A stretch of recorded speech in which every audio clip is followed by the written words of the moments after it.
was going to sum myself up in one word, I would say that I'm a writer.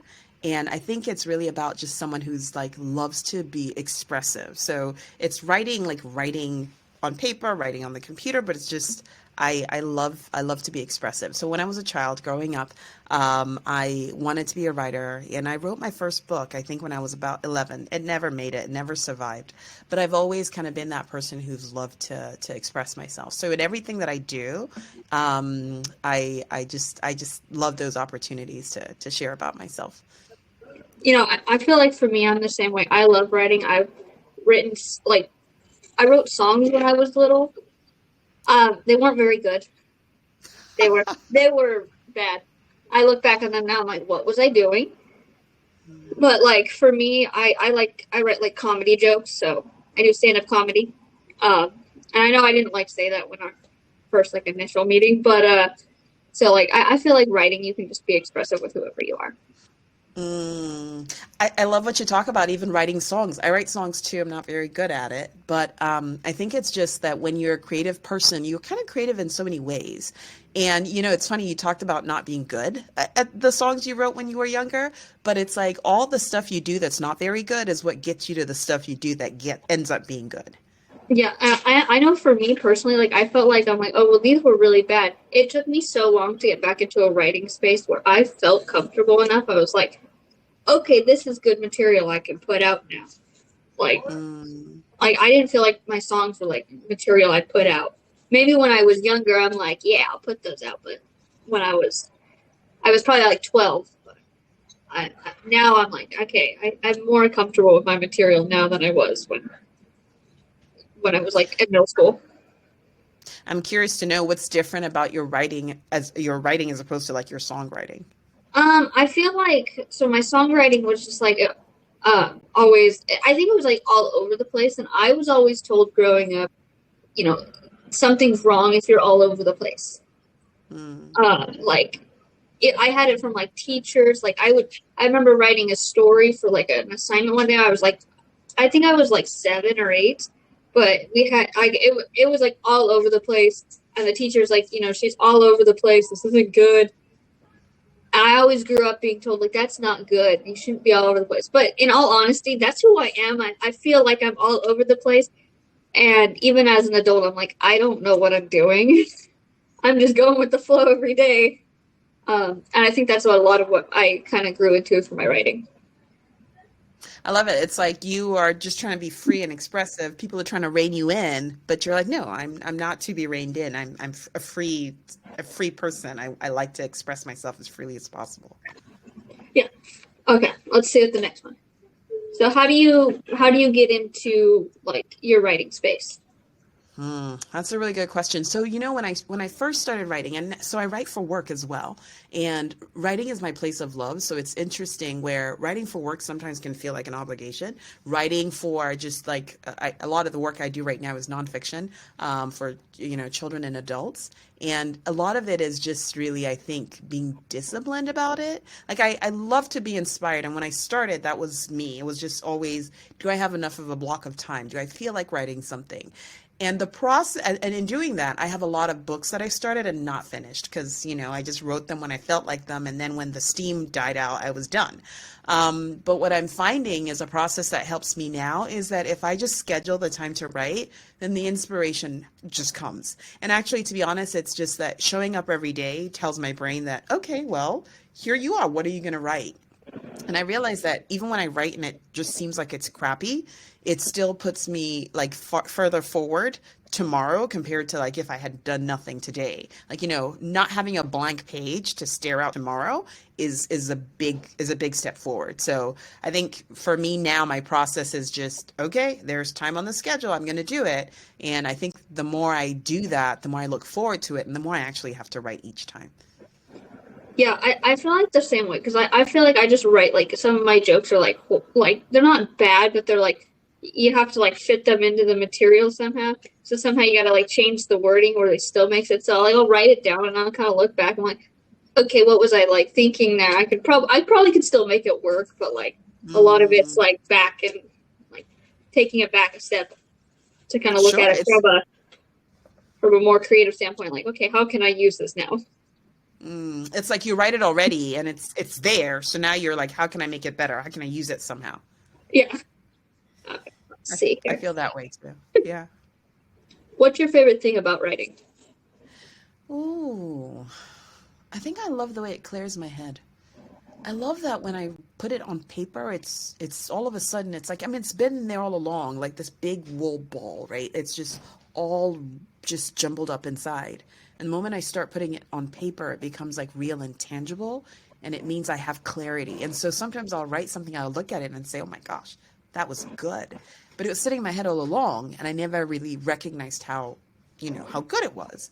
And so I think I like the most the fact that it just takes things and makes them real. It makes them tangible. It's like I'm creating something that's never happened before, and it's not real until it's out there on the page, on the computer, on the paper. So I think that's my favorite thing. How about you? Well, that's what I always tell people. People are like, "Well, how did like?"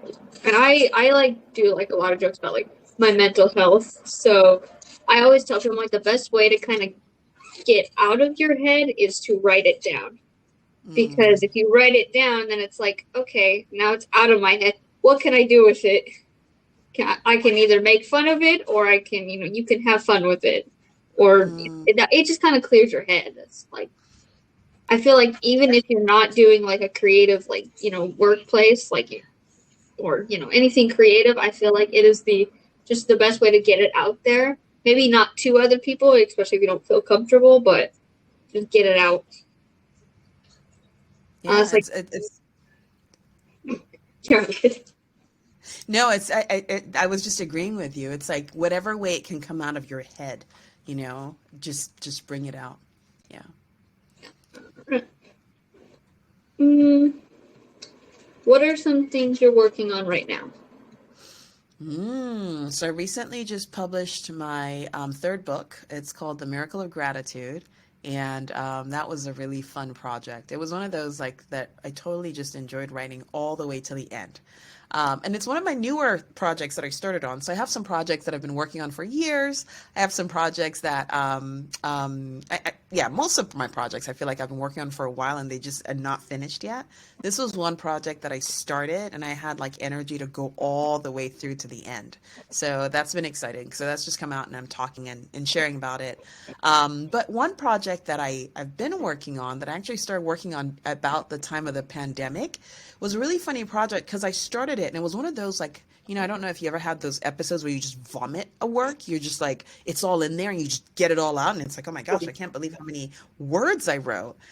So it was one of those where it was almost like it was finished like from the first couple of days that I just sat down and spent hours and hours writing it. But clearly it's not done yet. And some of that is just because I think the first work, like when I went back and looked at it, there were so many things I wanted to change in it, and I just haven't kind of gone back to do that. So that's my next project. My next project is to go back and finish that work. And some of it is that when I had people review the work, they said it just wasn't personal enough. Like my stories weren't in there. And I do realize that that's the most fun I have in my writing is when I'm sharing myself really. And so it may be a fiction work, it may be nonfiction, but if I'm sharing my story, I think it helps the writing come alive for me. So that's what I'm working on right now.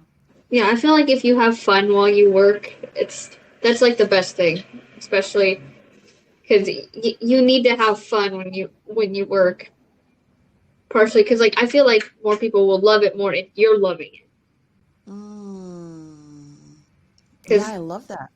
because Yeah. I think people can tell, especially well, for me, like performing, people can tell when you're not being genuine, and definitely you'll have moments of failure. I remember my first stand, like I did an open mic and I bombed.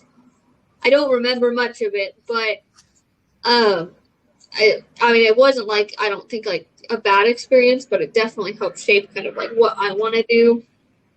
Uh, but yeah, definitely just have fun. Like the only person you're hurting is yourself if you're not having fun. Yeah, and I want to add that, when if you're having fun when you do it, when you're done, it's like you already have the gift, right? It's already a gift that you've given yourself. And if other people enjoy it, it's awesome. It's great. But the most important thing is that you've enjoyed it first, which I think is a beautiful gift. Um, let's see. what are you most excited about right now? It doesn't have to be work-wise, just anything you're excited about. I'm excited about talking to you, Kayla. And I know that seems silly to say because really we don't know each other. Um, but I think it's just that it for me represents a space of like kind of boldness and courage, just saying, okay, I'm going to do this. And I've never met Kayla before, but we're going to sit and talk about writing and talk about the creative process. So I think for me, it feels like, wow, this is a new and different me that I'm embracing. Someone who's just kind of like open and free and willing to share. And so that is exciting for me, if you believe that. Yeah, I mean, this is pretty exciting. I had like another podcast, and I kind of gave up on it a few months ago because I didn't really have a plan set of like what I wanted. It wasn't really, I didn't have any like guests or anything, but it wasn't like something I was like totally passionate about. But I kind of decided at the beginning of 2023, like to take a more positive outlook to my life and my career, because at the end of the day, I was just like, I felt like I was kind of like that, victim person, like, oh, everyone's out to get me type of person. And I was definitely like that, but I think, now looking back, that kind of helps with my joke writing and, working on material. So it definitely helped. But I agree. I agree. I'm curious to know, if you don't mind me asking, Kayla. So, what prompted you to start this particular podcast, and what do you enjoy more about this one that you didn't enjoy about the other one? well, with this one, it was definitely more taking it back from like, like having like mostly like performers or anyone just in general, like taking it back from looking at, okay, who, like the person that did this, the person behind it.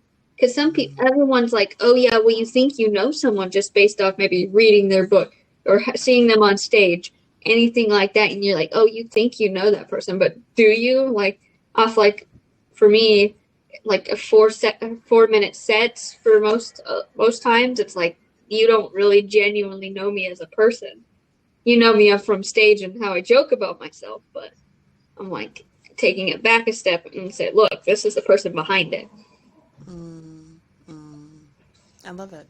Yeah, it's like if I may go back to one of Michael Jackson's song, it's like the man in the mirror, right? The person really behind the person you see. Yeah. Uh, let's see. What's the biggest challenge you've faced lately? Wow. I think the biggest challenge I feel like that's on my mind right now is this big writing project that I'm doing at work. And so one of the things I do at work is I write grant proposals. This is one of the bigger ones that I've written. One thing I don't want is for like feeling like my work writing to consume all of my life. But it does seem to be doing that right now. Like I feel like I'm just writing nonstop from morning till night and only taking breaks to like, do things, regular things. I don't like that. But somehow I also feel like a sense of like this is important. And part of why it's important is that it funds my team.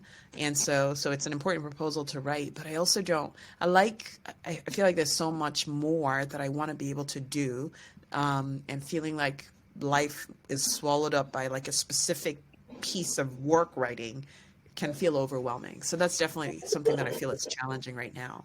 I think I'm also trying to figure out like, you know, it takes a lot of time to do many of the things that I do at work. And I really am stepping back. And this is some of the things that I talked about in terms of what's exciting for me right now is really thinking about myself as an entrepreneur and in thinking about, as an author, as a writer, how else do I show up in the world? So I think it's a big challenge for me trying to think about, well, this is who I've been for the last decade.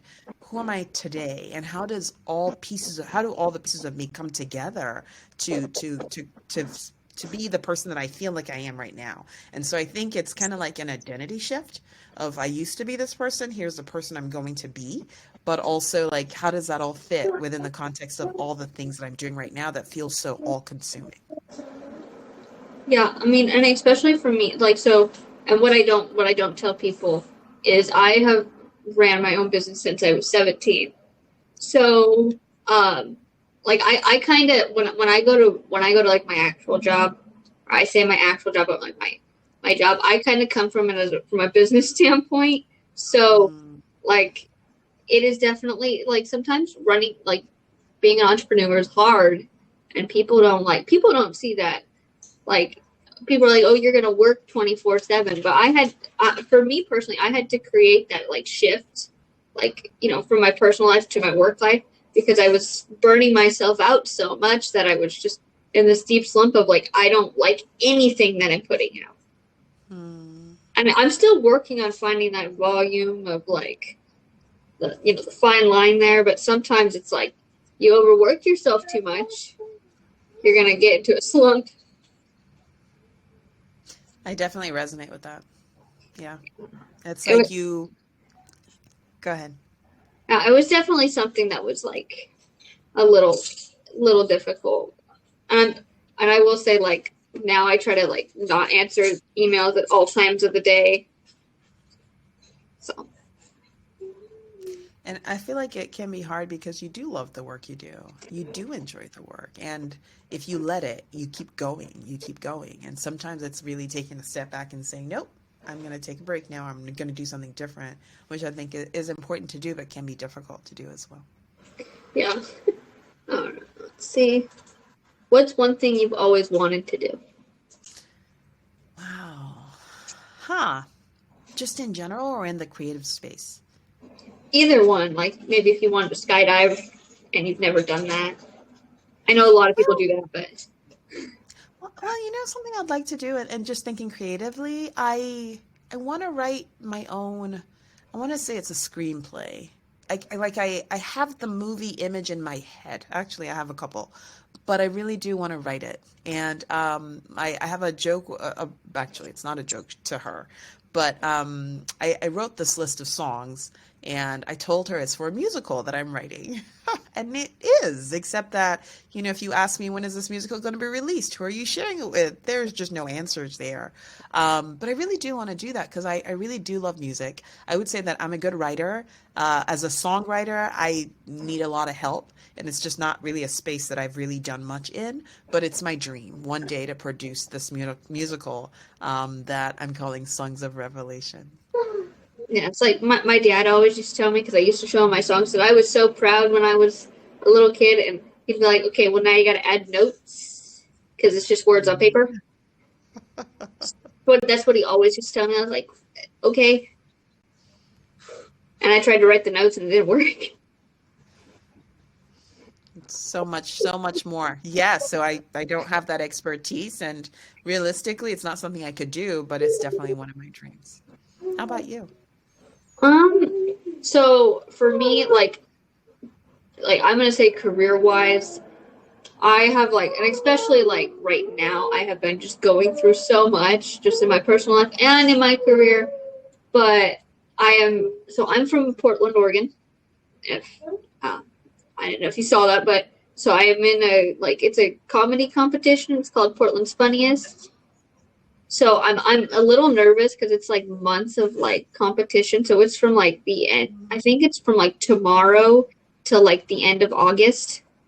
So it's like months and months. It's like months of competition, and I think there's like over 300 people like entering. But I'm excited for that, but I'm also nervous, and I want to kind of see for like starters how far I can get. And I tell people, I'm like, even if I don't get far, it's still a good stepping stone for my career, because at least I can get like sets out there and people to know my name. And they say like in the best way for comedy, especially how to book more shows, is just kind of word of mouth, like from other, comedians as well. Oh, that's awesome. That's a lot of months of competition, but yeah, way to get yourself out there. That's awesome. Yeah, I mean, it's a little scary. It's going to be a little scary, but it sounds fun. Also, I will say Facebook brought a lot of like, it's also a great way to network too. Because I definitely, when I started this podcast, I was like, I want to have guests on the show, but I don't know anyone who says like, for me, just like creative as me, like who's actually doing work creatively. I was like I am. And I was like, how am I gonna find that? So I'm like, that's how I kind of did. Like I went onto Facebook and started doing, just putting it out there, and it worked out pretty good. I didn't think it was gonna work out as well, and I'm like, people tell you social media is the best way to it's the best way to get out there. They aren't wrong. Yeah, I need to do better with that. But you're right.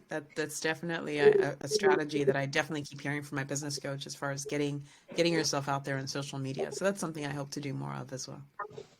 Uh, what's your favorite place in the world? Oh, wow. Wow. You know, I have lived internationally and traveled quite a bit. So I feel like I've been to different countries of the world. But I would say that my favorite place to be is always walking by trees and near water. That's just the green is just so beautiful to me. So in my neighborhood, which, is not maybe the most known place in the world, I'm from North Carolina, but I love the green. I love the trees, and I love the sound of water.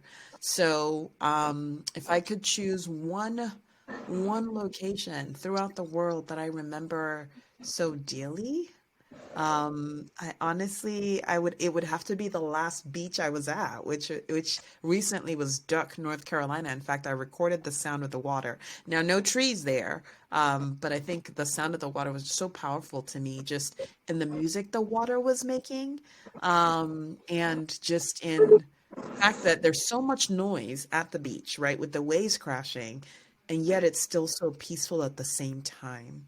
And how many situations are you in where there's kind of like just crashing noise that's soothing as well? So I think water really is my favorite.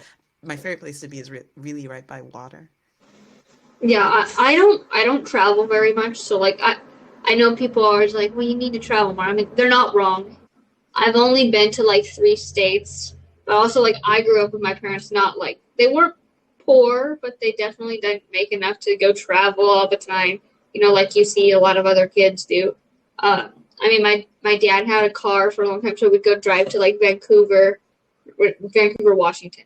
But we would go, and he traveled a lot as a kid. But like we would go drive around, and he loves hiking. So I mean, we'd go hike a little bit. I'm not much of one to hike because I like to have like my water, or I get like I was, especially as a kid, I was like, I don't really want to do this. I'm tired. That was definitely me. I'm like, I was always the one who's like, okay, let me get all my work done. Let me do all this. So I definitely had. I didn't grow up traveling so much. But I mean, I'd love to travel. I think I'd love to go to like New York. I've never been to New York. People always ask me, why do you want to go to New York? There's always some homeless people. As like every major city in the United States. Like that, I think that's every major city. But Yeah, I'm a from beer. Portland. I mean, so that's my expectation. But Yeah, I would say I'm not one of the people who would want to go live in New York, but it's definitely a great place to visit. I think one of the things I've been to New York maybe 3 times, but one thing that's so cool, I think, is how different each neighborhood is actually. So that I mean, for someone like me, not really having really seen the whole city, is just the sense of like it's so everywhere's so different. There isn't the sense that there's just one New York. I think there are many little experiences. So I think it's cool that you want to go to New York, and I hope you get to go. And I think that if you do go and like it, you probably need to go back a couple of times because there's so many different things each time you go. yeah. All right. Let's see. Um, how do you start your day? Hmm. I am an early riser. I wake up early and I start the day first with prayer and meditation. I love I don't know, just a still, it's quiet. There's nobody there. And I read and I pray and I meditate. And I do that maybe for at least a few minutes to an hour. And then I actually start writing. It's one of the things if I wake up early enough. and there's time I start writing. And it's just, you know, one of the disciplines that I have is just to put words on paper and be consistent about it. So I do that. And then and by the time it gets to a, you know, certain break in the day, I have a group of people I meet with in the morning as well for like more prayer and meditation. And it just sets off the day really right for me. And then my family wakes up and we do all the running around for school. And when I drop them off, then I go for a walk. And that kind of like it's a great break in the day because it's like I've been writing, I've been busy, and then I take a walk and usually just, you know, surrounded by trees, not usually water in the neighborhood, but yeah, that's kind of like the start of my day. And then it's time for like the next phase of writing. So I probably have like two major phases of writing during any given day. I think that's kind of like a general one of my routines. How about you? Okay, so for me, I definitely tell people I will not answer the phone right when I wake up in the morning because for me, I like to say I look like Oscar the Grouch. I try to wake up early. I've been doing better, but like I tend to like roll off off my bed. Like I'm one of those people who's like I don't have the shirt that says I wake up like this, but I definitely don't wake up looking like this. I have to like I either like lay there for a minute until I wake up, but what I like to do once I actually wake up is I always put my necklace on first because it's a cross, and it's definitely something that I think helps at least recently. But then I like to try to like write just like what I'm grateful for to start the day because I just recently started doing that, but it definitely helps me kind of set my day and kind of what I want for the day. And then I always will go like get dressed, get ready, eat some breakfast because I have to eat something in the morning. I'm not one of those people who's like, no, I can't. I'm not gonna eat breakfast. But and then I tend to start like the work. Like this morning, I got up. I was gonna go do something for work, and then my dad was like, "Oh, you want to meet me for a hair so I can get my hair cut?" I'm like, "Sure." It wasn't really part of the plans, but I went all the way down there to go see him, get his hair cut a little bit because he's just starting to look like Shaggy. And I told him I was like, "Yeah, you look like Shaggy now." So, and then I got all my stuff done. I feel like I like starting earlier definitely gives me more time in my day. So if I'm not performing one night or I'm just like working on like social media stuff, it definitely like clears my day. So then I can go to bed a little earlier and cherish the sleep I do get. mm, that's neat. I like that. I like that idea of writing in a journal, like just starting the day. I should think about that too. Thanks for sharing that. Yeah. All right. Let's see. What are some of your favorite things to do? Mm, love singing. I love singing and I love reading. I probably love reading more than I love singing. But what's interesting though is that since I had children, it is harder to read. I do still like to like reserve time at the end of the day just to read like a book in the hand, but it's really not a realistic thing. So I've been doing audiobooks. At least at some point I was doing a lot of audiobooks, but it's different, but it's still you get the content. But I really do look forward to doing more reading, just because it's time to myself, it's time away from people, and it's also like, you know, words are just so beautiful and so powerful, and they just drop new ideas in your mind, and if you think about on them and play with them, then just new ideas come. So I do want to do more of that. But yeah, reading. I've always loved reading. When I was a child, I would be the one that would be locked up in the bathroom. And actually, it was also a way that I got out of doing chores. So honestly, it wasn't all like good. But I definitely love reading. And I wish I could give more space to it right now. Yeah, I remember for me when I was younger, like I think it was towards like the end of middle school. I wasn't very good at it in high school, but in like middle school, I loved reading. Like I would finish a book within 2 days because I would sit there and read it. Like, and I'm like, okay, next book, please. Like next one, I need the next one. Like I remember I binged the Fifth Wave series. And I loved those books. I think I had since gotten rid of them because I don't need them like taking up closet space if I wasn't gonna read them again. But those were definitely like some good books. Um, but it definitely was pretty relaxing. I think like part of what changed for me was like my little sister, like that was born like at the end of my sophomore year of high school, and she doesn't really she likes me to read stories to her, so um she that's what she loves, and I'm like I'll read stories and I'll try to put as much energy as possible, but that's about all the reading I get to do. Sure. What do you get to do that you love other than comedy? I mean, I tend to love just like hanging out with my family. Like my little sister, especially. She's only 4. She'll be 5 here in like the next little actually probably like 2 weeks, 3 weeks I think. But she definitely has a lot of energy and definitely more energy than I ever had as a child. She loves to run around, and she's already half my height already. I'm already 4'10". She told me about like 2 feet already. So that she's like the cutest thing, and she loves just having me chase her around the house. I'm like, I am not doing that. I was like, I want to sit down, please. She does not like to sit down. But I definitely say I always tell people it's my little sister. Like, Yeah, it's funny. It's like many things, it's the relationships we have that are kind of like the most precious. She sounds like she's really precious. yeah, she's definitely a little sweetheart. Every week she's changing something too. She goes, I'm. She'll say her name and she goes, no, I'm Tube or Oh. I'm Yellow Turtle. I'm like, I'm confused. All right, let's see. Do you have any pet peeves? Hmm. Hmm. I don't know.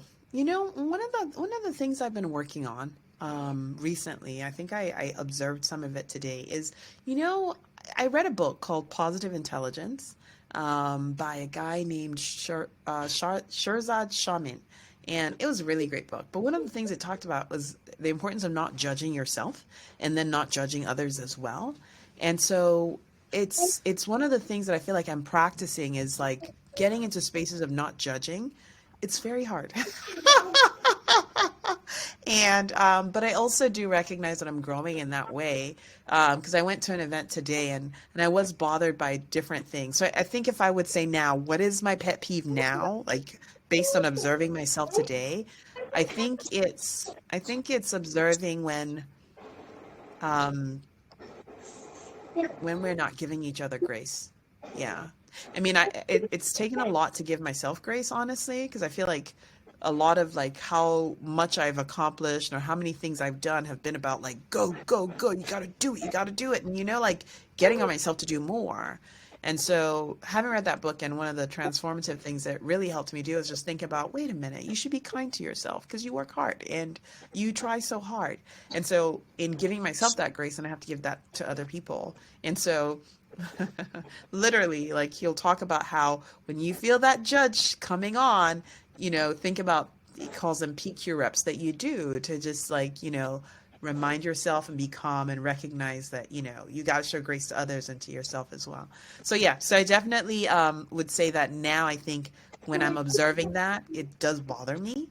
But that's not okay, right? Because I'm not supposed to be judging people too. So it's kind of like an interesting circle. So I'm working on it.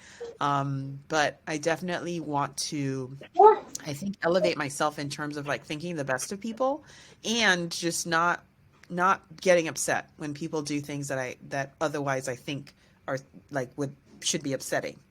Yeah. I don't know if that kind of answers the question. Yeah, I feel like I like things a certain way. When people don't do it, I get mad. Like, not. I probably shouldn't. It's like some of it's not the end of the world, but like I tend to be like really, I had this all planned out, and you had to go ruin it. Like and definitely I'm always the one who's like I can time things down pretty much to like maybe not a minute, but like every hour. Like I can think of Mm, it like, okay, this we're doing this at this time, like motorcycle, or we'll be here at this point. So like, Mm, like time it out. But some people are like, well, I don't want to do that. I'm like, I'm sorry. mm. It sounds like you're super organized.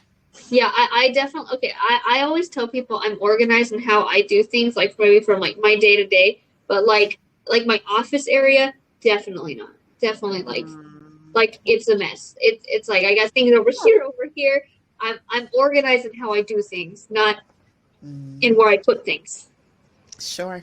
I resonate with that too. Yeah, I do. Let's see here. So these are like common questions. What was your first job? And it doesn't have to be like writing wise.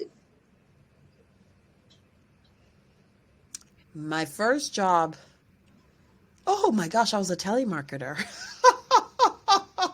The worst job ever. It was so hard for me because, you call and you're like, "Oh, congratulations, you've won a prize." And it's not a prize. It's a sale. And that was so hard for me. It was so hard. I don't remember how long I lasted at the job. I may have lasted 2 weeks, but I was so awful.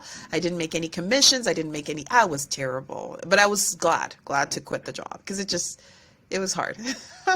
Yeah, yeah. I had that so it wasn't my first job, but I was trying to leave my first job from and go to another job, and I don't know. I don't think I did bad. I mean, I pick up pretty quickly, and when it comes to doing things, especially with my hands and stuff, but I they never called me back.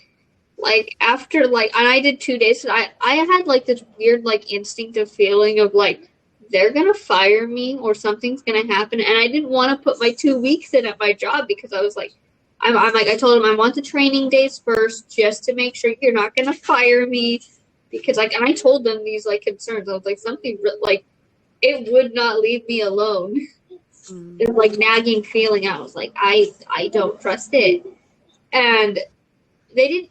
I didn't get fired, but I never got a call back from them. So I mm, stayed at my current job, and I was about to put my 2 weeks in too, and I'm it just kept hitting me. I was something's not right here. mm, So that was not a fun experience. And now going into job interviews, no, I am just covering my bases because I've mm, had this happen.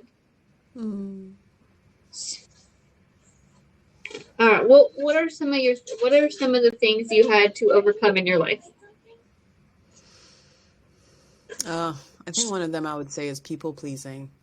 And I thought that's still something I feel like I'm overcoming. But it definitely, it's funny, I have strong opinions about everything. I mean, there are very few things I don't have a strong opinion about. Actually, that's also something I'm working on. But I think that it's always so whenever I've tried to do things to impress people or to make them happy, I recognize that it's kind of like me trying to be manipulative, because I'm trying to get something. And so maybe by being super nice and doing everything they tell me, then they can give me what I need. And one thing that I think, one way that it's hurt me is that when I finally get up my courage to say, no, I don't like this and I don't like that, then people are surprised. They're like, wait a minute, no, you just always say yes to everything. And then, it's a little bit of friction and it caused a lot of trouble. And I've, lost friends along the way. So it's definitely something I've kind of worked through, especially having someone really coach me through it, really along the lines of, who are you? What do you want? What do you really want? And and then really, I think thinking of myself as someone who's worthy of being able to know and to express what I need, and to be okay about people either deciding to meet that or not, but not feeling like I have to change and be someone else just to have to get acceptance. And some of that has shown up even in my writing. I talked about the book I just released, The Miracle of Gratitude. It's different. It's not a book I think I would have written 4 years ago because I would be afraid that people would judge me. And really um my pastor at church asked me to preach a sermon about gratitude, and I just, it's not what I do, but I did, and it was fun. And I thought, wait a minute, I'm going to write the rest of this out in a book. And, a few years ago, I think I wouldn't have done that because I'd be like, what will people think? And what about the people I work with? And they'll read the book and say, what is wrong with her?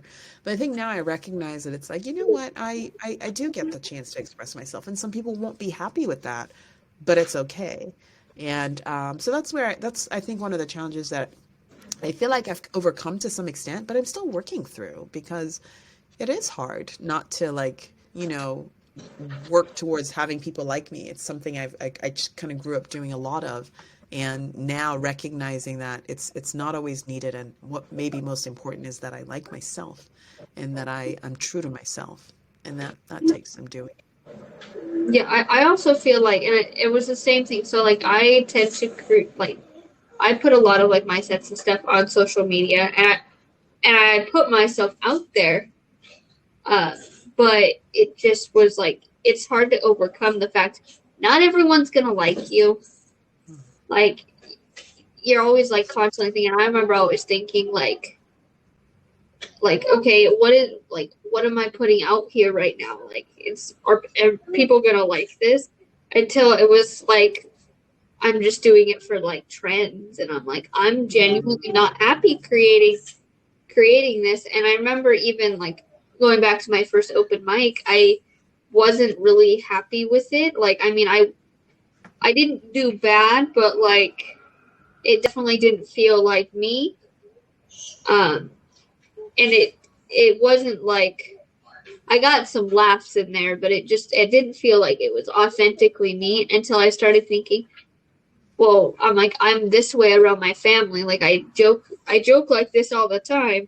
Why can't I do this on stage? And like because it's always that are people going to think something's wrong with me? Mhm. I wonder, how do you overcome that?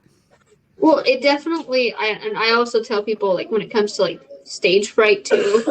People are like, I don't know how you can get up on stage like that. And I'm like, well, at the end of the day, the only person that's you're really trying to please is yourself. Because not everyone's going to understand your jokes. Not everyone has the same experiences. Some people do not understand what it's like to, just fall down mentally. I'm like, some people don't understand that. I'm like, people weren't there when you were growing up, but some people are like, to some extent, know that, oh yeah, I went through a similar experience, Mhm. and they understand, like, oh, that's the joke they're trying to make of, like, falling down. That's cool. Let's see. What do you want to be remembered for? Wow, that is such a good question. What do I want to be remembered for? Hmm. I think I want to be remembered as someone who spread joy in the world, as someone who created space for people to be themselves, to be their authentic selves.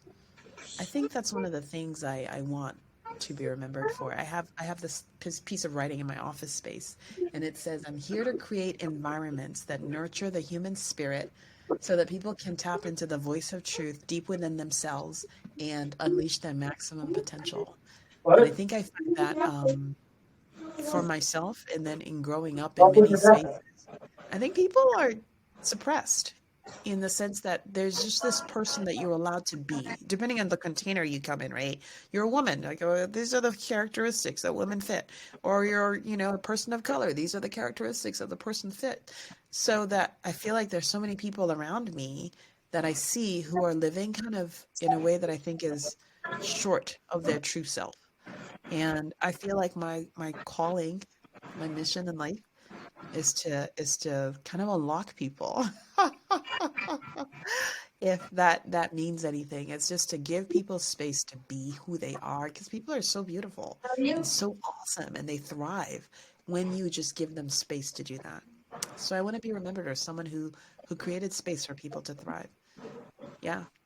Yeah, I always remember, like, especially when I was younger, and I used to get so much, like, in my head about this, but it was always, like, why did God put you on this planet? Like, why? Like, and some people are like, oh, just, like, save the drafts or save, animals. But I always remember it was, like, I'm like, I was always so different as a child. I definitely did not have, like, the career of, like, oh, I want to be a teacher, all that. But I was definitely someone who's like, I want, like I when I was younger, for like up until like my freshman year of high school, I was like, I want to be a singer. I was socially awkward. I don't know how well that would have worked out if had I stayed on that like path of like, oh, I want to be a singer. Because for like years, I always thought that I had stage fright, but like I had to like change my mindset of like, okay, getting up on stage is not going to be that bad.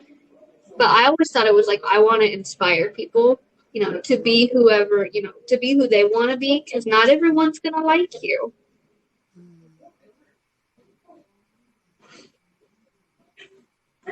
I love that. It's beautiful because I mean it's like there's only one you, right? And if you're not the best you, then who else could you be?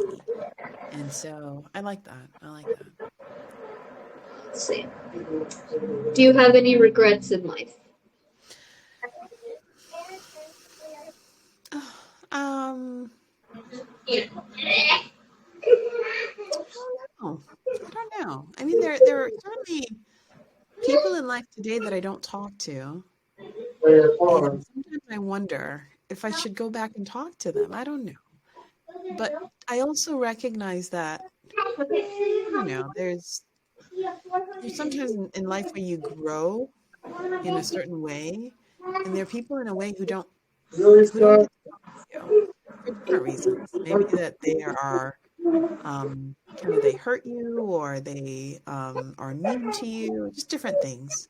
And sometimes I wonder about some of those relationships. It's like, do I go back and try to like, resuscitate them? But I think I also recognize that there's the importance of moving forward and that sometimes as you grow and expand, sometimes people don't come with you. Not because you don't want them to, but sometimes because they decide that maybe it just doesn't work anymore. So I think I want to like live at peace with everybody. And I wonder if there are relationships and friendships that maybe I should have worked harder at. Yeah. I think overall, I would say I feel like it's there isn't really room or really isn't time to regret things, right? Like if I think something needs to be changed, I should go back and change it. Or if I don't think it should be changed, then I move forward. Or if it can't be changed, then I move forward. So that ultimately there isn't really room for regret.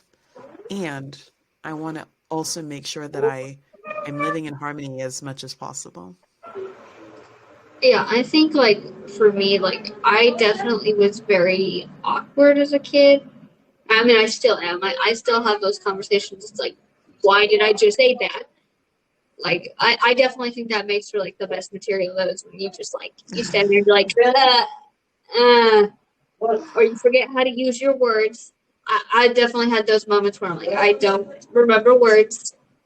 But I think like for me, it was I didn't put myself out there enough when I was younger, and I don't think it's ever too late to start to put yourself out there. Um, but I think if I would have learned that sooner, I think it would have been little bit more like easy off.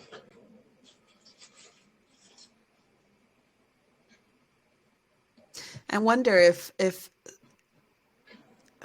yeah, I mean, I wonder if, in a sense, you were, maybe not as much as you would have wanted to, but it sounds to me like you've always been taking steps towards putting yourself out there, even when it's been hard for you. Yeah, and I mean like coming from career wise, I don't think I put myself like out there enough too. Like even when I was in like middle school and like high school when I still wanted to be a singer, I didn't like really take steps to be like, like I didn't go on American Idol. I didn't or any like I didn't really like know where to start until I started doing kind of some research of like, how people get discovered and to kind of honestly learn you don't really get discovered, you just kind of like Mm, you work for it. It's not like you're just on the street and someone's like, oh, I like your talent. I honestly thought for years that's how that works. Like, but it wasn't really like that. Most people are like, they started somewhere. Mm. And I definitely didn't have like that research of like, learning how other people did until I started kind of researching, like, even for like comedy, like how other comedians did it. Like, and to come to find that you just kind of have to know people, and you kind of just have to, listen and all that stuff, and kind of just look out for the opportunities and take the opportunity as it comes. Mm.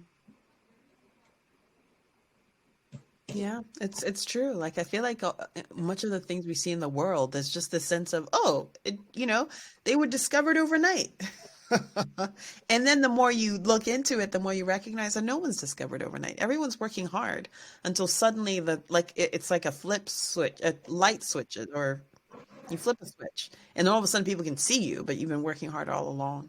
So yeah, it's interesting. I feel like there's so many messages in our culture about how easy things are that it's easy to miss how hard it can be to get yourself established in anything you do. Yeah, and it definitely was like, it's just like, it's so like in society, it's so embedded in your brain that it's like, you graduate high school and you go to college, and it's like, but in some reality, like, not, that doesn't always work for every career you want. Like, some Hmm. people, yeah, have the success of getting out of college, like, and getting a job, like a starter job in the field they want.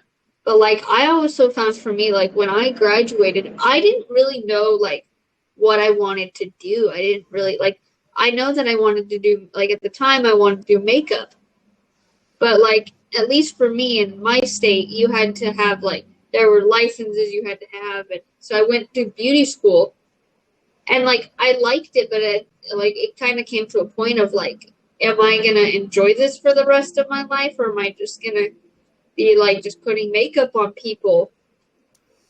And I inevitably decided just to not finish beauty school. Like, I finished like the program itself, but didn't finish like to get the license, stuff like that.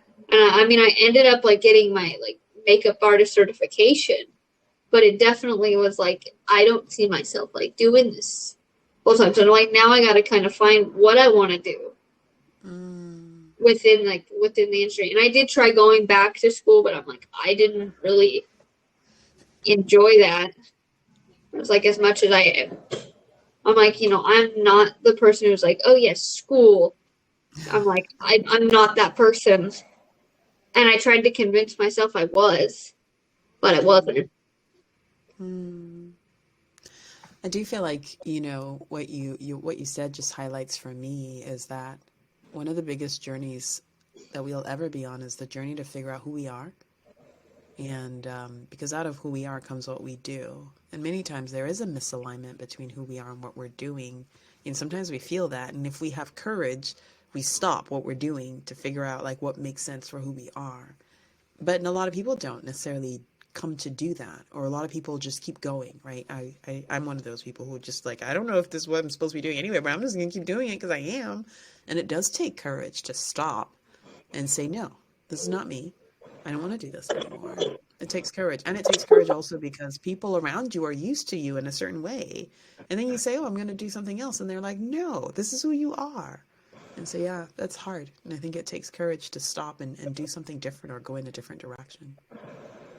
Yeah, it's definitely like, it's also like looking at like, okay, what do I want to do? Like, what do I want to set up myself to do, or to be, just in general? Because like, what do I want people to see?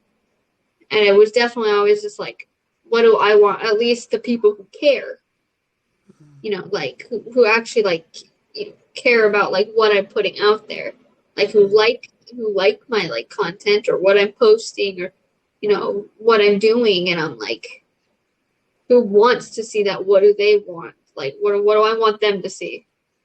Mm.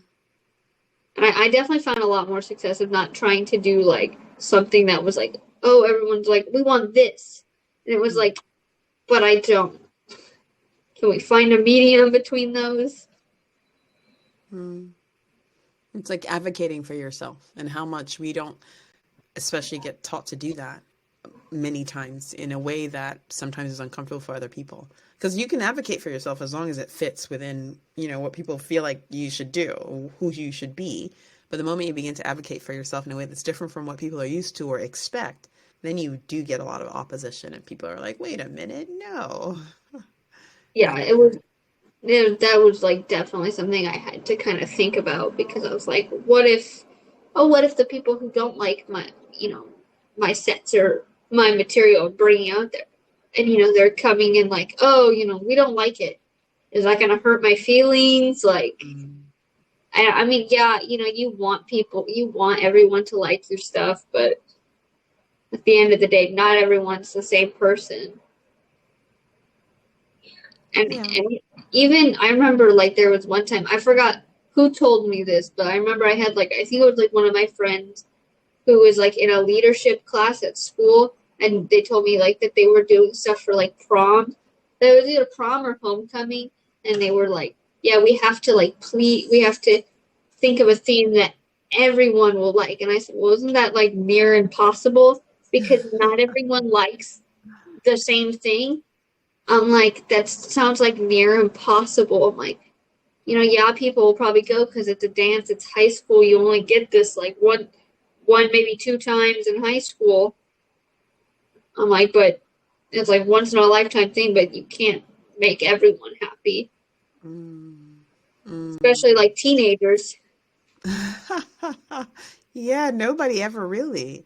Because I think what the challenge is that people are so different, right? And so if you keep like recalibrating yourself to the people around you, then you're just always changing, and people are like not sure what they're getting. And but when you are true to you, who you are, then you're your authentic self, and you continue to like sharpen that focus, and the people who like you, and it's helpful because you're consistent, you're who you are, they can always count on that. And so it is helpful, and it comes from, I think you talked about this earlier, it's really liking yourself, right? That's important.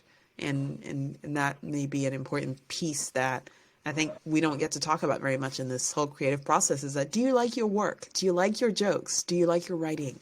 And if you do, that's important. That's like the first step, rather than do other people like me first, but it's like, do I like it first? And then maybe thinking about, well, how do we also help other people enjoy it too? But first and foremost, do I like what I do?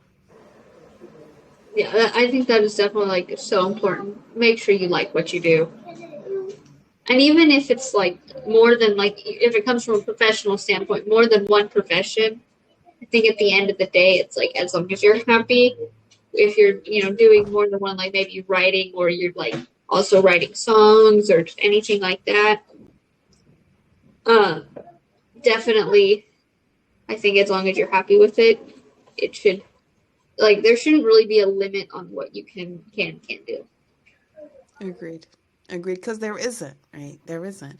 There's always a better version of you that you're gunning for. And as long as you are continuing to pursue that better version of you, it'll always be awesome and amazing. Yeah. So, all right, what's your favorite type of food? Ooh, favorite type of food. I would say recently it's chicken. I love chicken. It's so boring, but I love chicken. I love chicken, especially if it's soft and juicy and tender. But then in general, I love food that's spicy. So to be honest, I think it cuts across many different kinds of foods. But like, I love food that's spicy. I think that's where I'll stop. It's just I just love things that like, oh, it's got such a kick to it. And a lot of it I think is maybe like Indian food or Thai food. I think I like when it's especially spicy and really flavorful as well. Yeah, I remember for me, like for like years, and this is recently, I can now have spicy foods. I can't, like even like toothpaste would burn my mouth. I had such a sensitive mouth. Like a lot of my friends I grew up with were from Mexico, so obviously they love spicy foods. But I could not eat spicy foods to save my life because it was like it would burn. Like even hot Cheetos, Takis, nothing. And I remember I was talking to my mom one day because she loves spicy foods, like, or she still does. But I remember talking to her and I was like, I can now eat spicy foods. I mean, I can't have like lactose anymore apparently, but I'm like, I can have spicy food. She's like, that's not gonna last for long. I was like, I just got to a point where I'm like, I can use adult toothpaste without it burning. She's like, yeah, it's gonna go away. I'm like, no. But like other than that, I'm pretty like I guess pretty basic in the what I like. Obviously, like most people, I love pizza. I mean, I think that's like a common thing everyone loves. But also like just white rice. People always tell me that's weird. I'm like, I've always loved white rice. They're like, that's the most random thing. I'm like, I know, but it's Well, good. white rice by itself or with something else? Both. Okay. Like even like if I go to like Joy Teriyaki and get like the chicken, I'm mostly eating the rice. Sure, sure. Like that's why Yeah, rice. my mom makes me share with my little sister like my chicken because she's like, you're just gonna eat the rice. I was like, yeah, I know. I'm gonna do that because that's who I am. I was like, Rice is good. It goes with so many things. it does, especially white rice. All right, let's see. One last question. Where where do you see yourself career wise or just in general in maybe the next like 5 to 10 years? Yeah, so I'm just starting off as a business coach. I am actually I've been working to help coach clinicians who want to like build research programs, whether or not they have a mentor. And this is brand new for me. Like I literally am just starting. And so I'm starting a podcast, which I haven't launched yet.